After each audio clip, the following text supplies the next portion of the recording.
This week in Jamaica Now, stronger COVID restrictions coming as Jamaica battles a third wave of the virus. Missing or misplaced? Audit on the way into the disappearance of COVID-19 vaccine. Shocking discovery. Grandson confesses to killing grandfather and burying him in a shallow grave. And former Petrojam bigwigs on fraud charges get $5 million bail.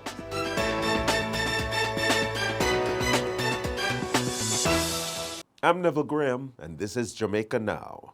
Jamaicans are in for stronger COVID-19 restriction measures as the government steps up the effort to authorize rising cases and hospitalizations. The warning came from Prime Minister Andrew Former during his contribution to the 2021 budget debate. He noted that Jamaica was now seeing a third wave of infection spread.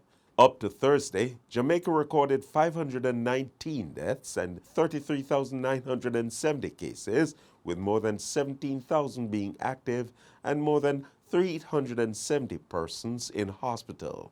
Holness says the new measures will take effect when the current ones end on March 22. At the same time, the government is pressing ahead with the introduction of a ticketing system for COVID-19 restriction breaches. It is pursuing an amendment to the Disaster Risk Management Act to give effect to the measure. Meanwhile, the Prime Minister announced that a reprieve is coming for National Housing Trust NHT contributors who are being impacted by the fallout brought about by the COVID-19 pandemic. Contributors or mortgagers who have lost their jobs for 12 months or more will be able to access their contribution refunds 1 year in advance, effective this July. The initiative will expire in July 2022. The NHT contribution refund for the more than 26,000 public sector workers will be extended to April 2022. The refund was slated to end in 2021. The ruling Jamaica Labour Party, JLP, has again been plunged into mourning as another of the party's councillors died due to complications from COVID-19. Darren Wood, the councillor for the Ferry Hill Division in Portland Eastern, passed away on Thursday at the University Hospital of the West Indies in St. Andrew after being admitted there. Wood was first rushed to the Port Antonio Hospital on Wednesday afternoon after falling ill and was later transferred. Reacting, Portland Eastern Member of Parliament Anne-Marie Vaz said she was devastated by the news of Wood's passing, noting that she has known and worked well with him for over 20 years. And Mayor of Port Antonio and close friend of the deceased, Paul Thompson, said his passing comes as a shock to everyone.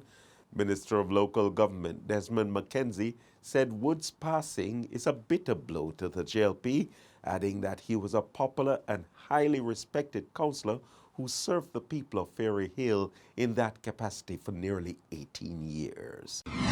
The nation will have to wait longer than promised for the report into Monday's mysterious disappearance of a vial of AstraZeneca vaccine containing 10 doses from the Cornwall Regional Hospital in Montego Bay, St. James.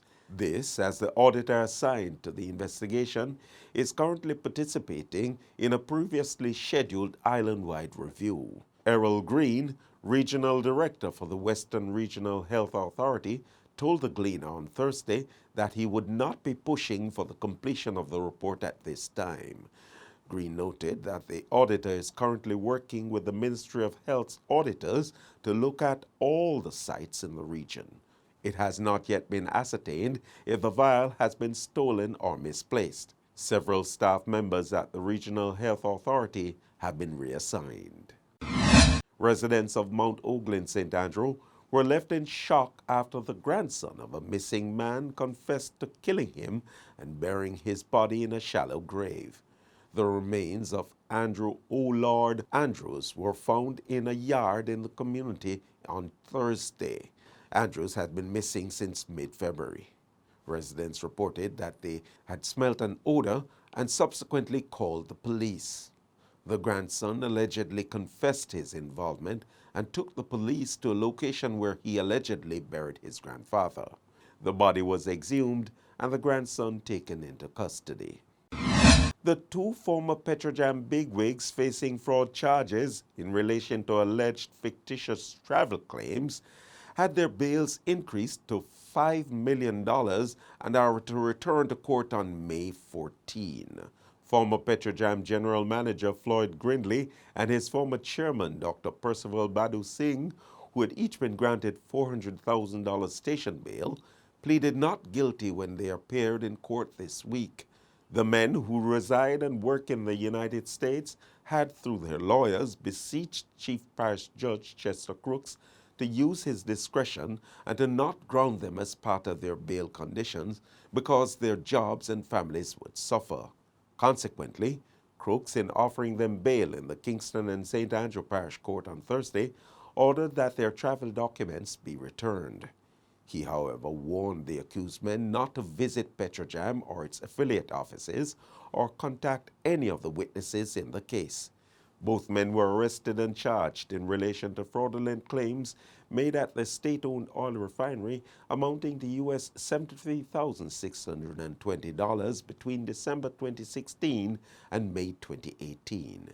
Badu Singh allegedly submitted the claims for overseas travel which he did not attend, while Grindley is alleged to have aided and abetted the ex-chairman in the process used to make the fraudulent claims. Badu Singh is charged with 12 counts of obtaining money by means of false pretense, while Grindley is charged with 8 counts of aiding and abetting obtaining money by means of false pretense. Both Grindley and Badu Singh were axed in 2018 as a multi-million-dollar corruption scandal alleging irregularities, nepotism, and cronyism engulfed Petrojam. Jamaica Labour Party councillor for the Trafalgar Division in St. Andrew, Carrie Douglas, is to return to court on May 20 on charges of assaulting a police officer and obstructing the police. She entered a not guilty plea when she appeared in the Kingston and St. Andrew Parish Court before Chief Parish Judge Chester Crooks. Douglas is accused of hitting a policeman at the back of the neck and blocking the arrest of an individual who was allegedly breaching COVID curfew orders. She has denied the allegations. And that's it for this edition of Jamaica Now, your weekly review of the big news stories. Send us your comments at onlinefeedback@gleanerjm.com. Follow us on Twitter and on Instagram at Jamaica Gleaner and on Facebook at Gleaner Jamaica. Like this video on our YouTube page, turn on your notification, and subscribe today. I'm Neville Graham, and before we go, we bring you highlights from Prime Minister Andrew Holness's contribution to the budget debate in Parliament.